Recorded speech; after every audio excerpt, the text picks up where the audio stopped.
لا چې داسې ورځ راغلې ده چې موږ په کور کې 14-15 ورځې کېږي که موږ وړو په کور کې لاندې کړي یم پاخه کړي. قسم یې چې یو ورځ زه دومره وږی شوم د شپې چې خدای مې په سر ولاړ ده چې د معدې مې یو رقم درد وکړو چې کای مې کړی دغو خلکو یوړم همسایګانو هغه ته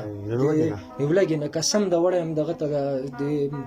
سید کرم شفاخانې ته د شپې یوړم والله چې رښتیا درته ویم چې بېګا مو چي پورې خوړلي چای مو کړی قسم ده کې مو چي م خوړلي دغه کورواله نیمه چې کله رالیږلې وه هلته بل کورواله دي هغو د موږ شاګردان درس لري ورته هغو یو لږ ټکله رالیږلې و لږ حلوا کړې و هغه یې رالیږلې وړو کې یو ورور مو زلمی و هغه ډېر تکړه و هغه زما عباس کوم چې شهید شو والله هغې چا دا پوښتنه کړې چې تاسې مه ژړېږه رشه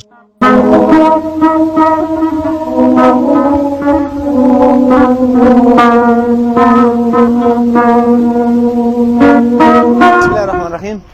درنو لیدونکو سلامونه احترامات ادب ومنئ هیله چې تاسو به ټول روغ جوړ وئ خوښ او خوشحاله وئ راغلي د افغانستان پکتیا ولایت سید کرم ولسوالۍ ته او داسې یو ساحې ته راغلي یو کور ته راغلي یو چې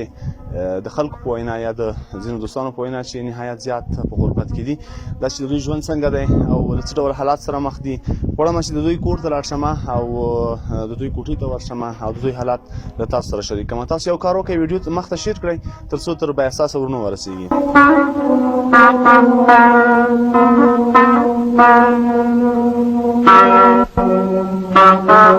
لیدونکو راغلو د دوی د کور منځ ته یا کوټې ته غواړم چې د دوی کورنۍ حال له تاسو سره شریک کړم چې څه ډول حالات سره مخ دي تر څنګ مې همدغه ورور ناست دی چې دوی څه ستونزه لري او ژوند یې څنګه دی ورور جان ښه راغلاست درته وایم راته ووایه چې څه ستونزه لري او ژوند مو څنګه ده خیر اوس تاسو نه ډېره مننه کوو چې د مونږ کور ته راغلی او د مونږ سره تاسو خپله غم شریکه کړه والله ستونزې خو نو ډېرې دي ژوند بس تېرېږي د ستونزو نه دا ژوند کړاوونه دي تېرېږي د الله تعالی امتحان ده داسې وښیه چې یو لس کاله لس اته کاله مې په چرخي کې تېر کړه خو هغلته مې ژوند ډېر سخت و خو بس خدای مهربانه سو راخلاص و طالبان حکومت کې اوس چې راخلاص شوي نو اوس خو لا بیا د هغه نه راغلی بس ژوند مو ډېر سخت دی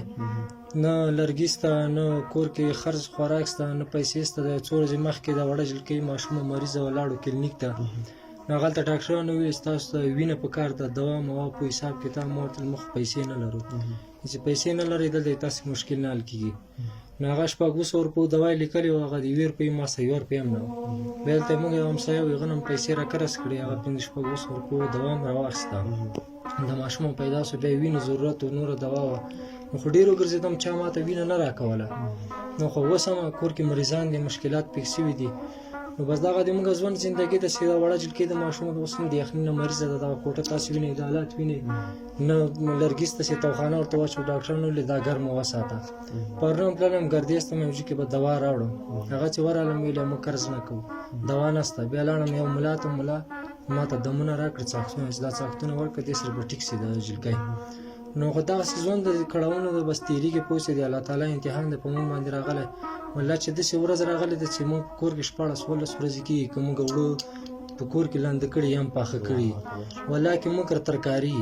نو قسم ده کې هېڅ یم پوه شې دغه کلي همسایګان دي ګاونډیان دي چې دا موږ سره کومک کوي بس چې کله مې کله راولېږي دلته د وړو ماشومانو ته سبق مو به کوي که چا پیسې راوړي پیسه هغه د کرایې نه وړي نو موږ په خوله نه ورته چې تاسې موږ ته راوړئ موږ یې چې د الله رضا دپاره دغه سبق به موږ ورته ورښیو نو دا ګاونډیان دي چې لږ لږ کومک موږ سره همکاري کوي نو دا ماشومه ده بس دا پخې مخې چېرته راټولې کړي لرګي مرګي دا مې یو څو ورځې مخکې مریضه وه هغه چپړه کې نه وي شکېدلې وي بیا ویل ما ته بوټان واخله بیا دغه د موږ همسایه چې وي هغه ورته بوټان واخېسته د لاسونه یې اوس موږ د یخنۍ نه دغسې شوي دي چې ما ته هغه راوړه واسلین چې زه یې غوړ کړم والله هغه د هغه په تیلو باندې غوړ کړي دي غوړو یې دا د اشپزي چې کوي دا غوړي په کوتي کې اچولي یعنې اوس هم پراته دي په هغو باندې غوړ کړ دغه نو ټیکرا راته واخلی دا کالي مې نسته پوه شې زما ده دا کورتۍ هغسې دا هلته بلې هغه ورکړه ښځې دي موږ همسایګان دي وایي زه ټیکرا غواړم او کورتۍ غواړم زما یې ده پوه شې ما ته شیونه ما ورته روپۍ نسته راسره له کومه یې کوی خلو او مریض هم یم تکلیف هم لرم د ذهني د اعصابو مرض هلته پیدا شوی موږ یې ویلي وو سکنجه کړي وو نو دوا نه وه اوس په لاره ځم بس د ډېر سوچونه فکرونه تېلې ونه کړی یم د مریضي ته موږ تشویش کوو څنګه به سي وبسي کار به نه سي د مریضي سي ښه او بده سي نو به دې سوچونو فکرونو د لاسه پوه شي ما ته اوس رواني تکلیف پیدا شوی ده بس روان یم بس یو دم راوغورځم چپسه ملا ته زما پوه شي دا سوچونه دي فکرونه دي مخکې راکړو او د بدن مې چې دا اوس وینه کموي زړه تکلیف لرم هغه ویل په کابل ته لاړم کابل کې شفاخانې ته دلته تا علاج نه کیږي ته به ځې پاکستان ته لاهور ته موږ خو نه پاسپورټ لرو نو دومره روپۍ لرو چې هلته علاج وکړو بیا ګولۍ راکړې د کوم خوني دا خوره اوس هېڅ علاج مې نه ورسره کېږي پوه شې دا وینه مې کمه ده پوه شې زړه تکلیف لرم اوس چې له کور څخه باندې وځې غورځېږي غورځم چې تشویش را باندې راسي بوج به سوچونو فکرونه پوه شي څنګه به چې دا زمې به تېر شي دا وړه ماشومه ده لرګي دي کوس کوټه یخه ده کوري چې هم دغه ګاز ډبه چې دی موږ همسایګانو راکړې حاضر وخت لپاره چې ګاز هم پیدا کړه به ځان ته بیا موږ ته بېرته راوسپارئ دغه پردی ده دا وړه چاینکه لرو نه ترموز ته چې چای پکې ګرم وي پوه ډاکټرانو راته ویلي دا ماشومانو مریضان دي چې دې دپاره یو تازه میوه یې له غوښې یو شی مې ورکوه پوه شي ځکه دا مریضان دي ضرورت لري انرژي ده والله کې یو شی مو ورته راوړي څو ورځې کېږي دا ماشومه پیدا شوې ده یاره 15 ورځې به کېږي 14 ورځې د پرون مې هغلته دوا ورته راوړله هغه شربت یې راته لیکلی خلاص شوی ده والله کې مې اخیستې تر اوسه پورې هېڅ هم نه لرو اوس خو دومره ژوند سخت شوی ده چې بیخي درته وایم چې د اندازې نه زه پوه شې دا ژوند درته موږ راغلی خو موږ خدای ته صبر کړی والله مې د قسم چې یو ورځ زه دومره وږی شوم د شپې چې خدای مې په سر ولاړ ده چې د معدې مې یو رقم درد وکړو چې کای مې کړی دغو خلکو یوړم همسایګانو هغه ته یو لږې نه قسم د وړی یم دغه ته د سیدکرم شفاخانې ته د شپې یوړم دا د موږ همسایګانو په موټر کې یو رقم ترخي اوبه مې کای کړې مې لاړم مړ شوم دومره وږی یم پوه شې د لږې نه قسم ده چې موږ چاته اوس پر دروازه نه وټکل موږ زه خیر د په ځان به تېرو بس اوس خدای راوسي د څه وکړو پوه شولې موږ خدای ته صبر کړی اوس کور کې د خوراک لپاره څه شته والله چې رښتیا درته وایم چې بېګا مو چې پورې خوړلي چای مو کړی قسم ده کې مو چې هم خوړلي دغه کورواله نیمه چې کله رالېږلی وه هلته بل کورواله دي هغو د موږ شاګردان درس لري ورته هغو یو لږ ټکله رالېږلی لږ حلوا کړې وه هغه یې رالېږلی وړو کې نو دا شیونه رالېږلي پرون لاړم بازار ته دوا پسې پوه شم مایل زه لږ چې شي راوړو خو پیسې نه چې شي باندې به یې راوړي موږ ځان ته په ټامپر مامپر به مو اخیستی و کومه دي په دې ژمي کې په دغه دسمال کې زه ګرځېږم په دغه دسمال کې په دغو کالیو کې دا وړه ماشومه ده پوه شولې همدغه حالات دغه ټیکری سوري اوس په موږ باندې داسې ژوند راغلی ده پوه شولې خدای ټول ژاړې امتحان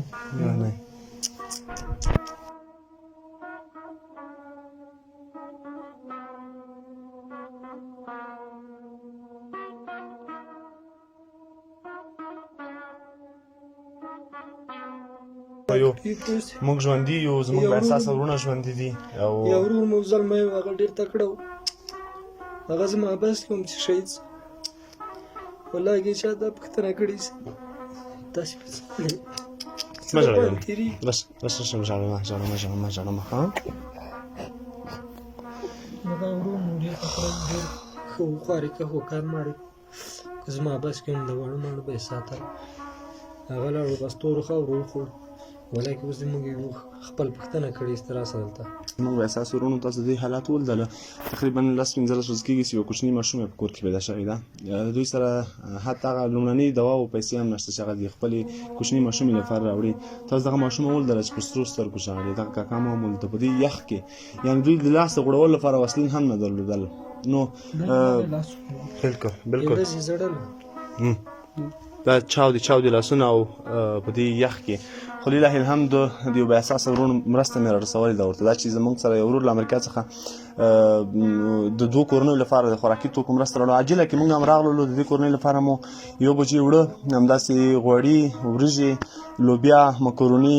خواږه چای او بوره هر څه مو ورته راوړله انشاءالله تعالی کاکا یو څه ستونزه به دې ورباندې حل کېږي موږ خبر هم نو خو بیا هم وویل چې ژمی ده دا چې دوی یو څه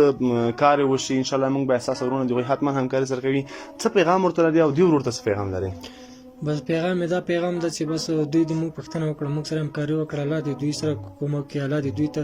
ښه ژوند ورکړي پوه شي انشاءالله تعالی دغسې خلک به پوه شي په جنت کې اول داخلېږي چې د موږ رقم د مظلومو خلکو پوښتنه کوي والله په دغه به یو کال کې د موږ چا پوښتنه کړې نو کور ته راغلي چې تاسو څه شی لرئ که نه لرئ اصلي مسلمان تاسو یې پوه شئ اصلي مسلمان تاسو غوندې صادقه خلک د خدای دوستان یې پوه شولې چې دا رقم بندګانو پوښتنه کوي او غریب مسکین ته ورغلي تاسې د موږ مشکل حل کړه الله به دې تاسې مشکل حل کړي بس د ورونو نه موږ دا خواهش کوو پوه شولې چې موږ سره لږ څه کومک وکړي مدد وکړي چې زموږ دا ژوند صرف لږ په روان شي دا ژوند هم چې دا ډېر سخت کړاوونو سره ده دومره سخت ژوند راباندې راغلی چې قسم د دې وطن مې نور زړه توري والله چې ورځې مې ویلې ما تذکره هلته کې مې ویش کوم پوه شې دا د موږ مسلماني دا د موږ لمونځ او دا ستا په موږ باندې څه حالات راغلی ده چې دومره د خپل ژوند نه تنګ یم ومېل چې د دې ملک نه زه بیخي لاړ شم یو بل طرف ته خیمه ووایم په یو دښته کې په یو ځای کې پوه شو داسې ژوند په زندګي وکړو بس موږ دا د ورونو نه خواهش کوو چې موږ سره یو څه کومک څه مدد وکړي پوه شو چې موږ دا ژوند لږ ارامه شي پوه شي لږ ژوند هم صحیح شي ورسره لږ سهولت کې شو ورسره ژوند هم ښه شي خدای مهربان د درنو لیدونکو تاسو د دې کورنۍ حالات ولده په ویډیو کې ټول ځایونه هم درته ښکاري انشاءالله تعالی زموږ کامرامین ملګری ټول درته ښایي د دې کورنۍ سره حتما مرسته وکړئ په سکرین باندې زموږ د وټساپ شمارې شته یوازې یو میسیج ورته وکړئ ستاسو کومه مرسته تر دې ماشومې تر دې دغه اوښکې چې د سترګو بهیږي دا باید موږ تاسو وشي کړو او لږ مرسته باید ورته راوړو تر څو پورې د دغې کاکا د دې کورنۍ د دې هغه نوې پیدا شوې ماشومې چې تقریبا د 15 ورځو ده د هغې د ژوند لپاره د هغې باید موږ تاسو څنګه وکړو مرسته وکړو او کومک ورسره وکړو تر څو پورې د دوی ژوند تغییر شي ته بیا چې زه جوهر او صدیقي دا زموږ ته اجازه راکوي پاک رب مو سپارو ښه ادب خوشحاله او ارامه اوسئ